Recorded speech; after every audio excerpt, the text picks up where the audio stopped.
بسم اللہ الرحمن الرحیم۔ السلام علیکم لسنرز، آج کا جو بیان ہے وہ ہم سنیں گے جنت میں شہیدوں کے استقبال کا منظر۔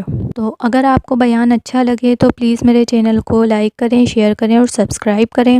تو چلیے بیان سنتے ہیں۔ حضرت انس رضی اللہ تعالیٰ عنہ سے مروی ہے، وہ کہتے ہیں اللہ کے رسول صلی اللہ علیہ وسلم کو اچھا خواب خوش کر دیا کرتا تھا۔ بعض اوقات آپ صلی اللہ علیہ وسلم صحابہ سے فرماتے، کیا تم میں سے کسی نے کوئی خواب دیکھا ہے؟ اس پر کوئی شخص ہاں میں جواب دیتا تو آپ صلی اللہ علیہ وسلم اس کا خواب سنتے۔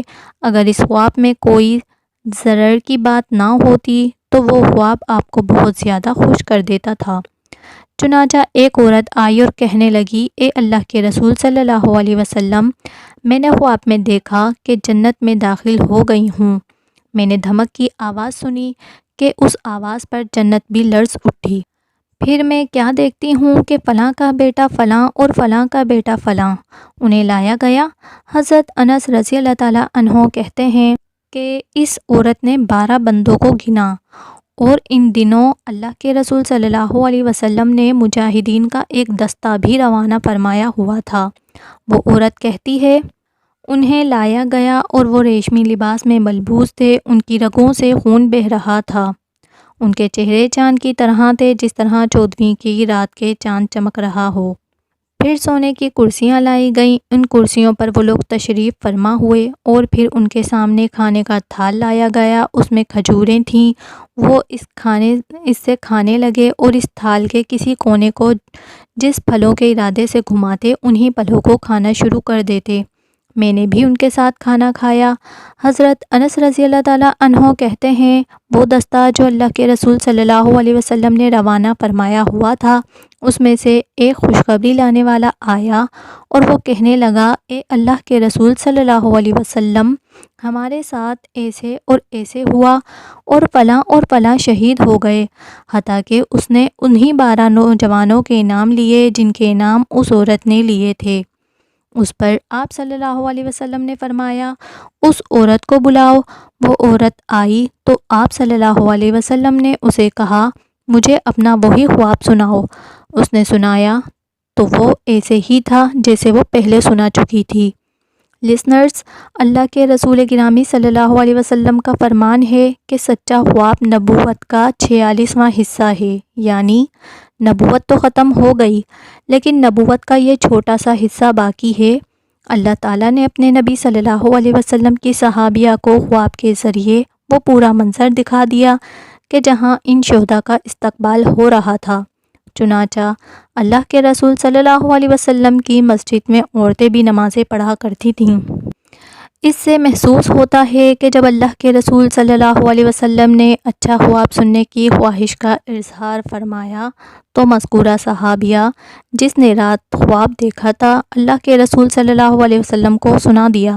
وہ عورت تو خواب سنا کر چلی گئی مگر ساتھ ہی جہادی دستے میں 12 مجاہدین کی شہادت کی خبر لانے والا بھی آ گیا۔ چنانچہ اللہ کے رسول صلی اللہ علیہ وسلم نے اس عورت کو دوبارہ طلب فرمایا اور اس کا خواب سنا۔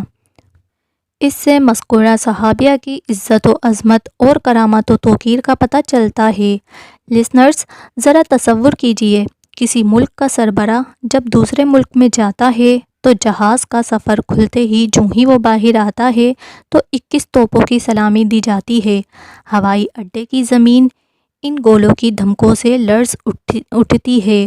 جی ہاں، اللہ کے مجاہد بندے اس زمین پر شہید ہوتے ہیں۔ یہاں دیکھنے کو ان کی لاشیں عراق کے ریگستان میں پڑی ہوتی ہیں، افغانستان، چچینیا اور کشمیر کی برف پوش چوٹیوں پر پڑی ہوتی ہیں، فلسطین کی مسمار شدہ بستیوں کے ملبوس میں بکھری پڑی ہوتی ہیں، بعض قبروں میں جاتی ہیں اور بعض قبروں کے بغیر ہوتی ہیں۔ ان لاشوں کو جانور کھا جاتے ہیں، بعض کشمیر کے ندی نالوں اور دریاؤں میں بہہ جاتی ہیں، بعض لاشیں جو دشمن کے ہاتھوں میں آتی ہیں تو وہ ان کے ناک کان کاٹ دیتے ہیں، سر اور بازو الگ کر دیتے ہیں، بعض کی ٹانگوں کے ساتھ رسیاں باندھ کر گھسیٹتے ہیں۔ اللہ کی قسم، یہاں جو کچھ بھی لاش کے ساتھ ہوتا ہے وہ کچھ بھی نہیں ہوتا۔ یہ سب اس فانی اور سرابی دنیا کا ایک سراب ہے۔ اصل اور حقیقی منظر وہ ہے جو اللہ کے نبی صلی اللہ علیہ وسلم کی صحابیہ نے دیکھا۔ جی ہاں، وہ منظر اس طرح ہے کہ دنیا میں کافر لوگ اس کی لاش کو تماشا بنائے بے وقوفانہ حرکتیں کر رہے ہوتے ہیں، اور دوسری طرف اگلی دنیا میں یہی شہید شہزادہ بنا ہوتا ہے۔ بادشاہت کا تاج زیب تن کیسے ہوتا ہے؟ وہ جنت میں داخل ہوتا ہے تو اکیلا داخل نہیں ہوتا بلکہ لایا جاتا ہے، یعنی فرشتوں کا جھرمٹ اسے عزت و وقار کے ساتھ لا رہا ہوتا ہے۔ شہید انتہائی ملائم اور کستوری کی خوشبوؤں میں بھیگے ہوئے ریشمی لباس میں ملبوس ہوتا ہے۔ اس کی شہرگ سے اور جسم کی رگ رگ سے خون کے فوارے پھوٹ رہے ہوتے ہیں۔ وہ جنت میں قدم رکھتا ہے تو دھمک کے ساتھ اس کا استقبال ہوتا ہے، ساری جنت لرز اٹھتی ہے۔ جنت کے لرزنے پر تمام اہل جنت کو خبر ہو جاتی ہوگی کہ فلاں جوان رب کے راستے میں خون بہا کر جنت میں آیا ہے۔ سبحان اللہ، کیا اعزاز ہے شہزادے اور بادشاہ کا! یقیناً اہل جنت اسے دیکھتے ہوں گے، وہ خون میں لتھڑا چل رہا ہے، اور پھر فرشتے اسے نہر بدج یا نہر صدق پر لے جا کر غوطہ خوری کرواتے ہیں، اور وہ اس قدر حسین ہو جاتا ہے کہ اس کا چہرہ 14ویں کے چاند کی طرح چمک اٹھتا ہے۔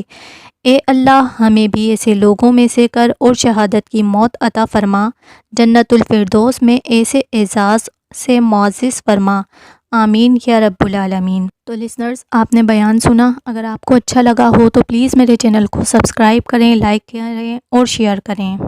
اللہ حافظ، فی امان اللہ۔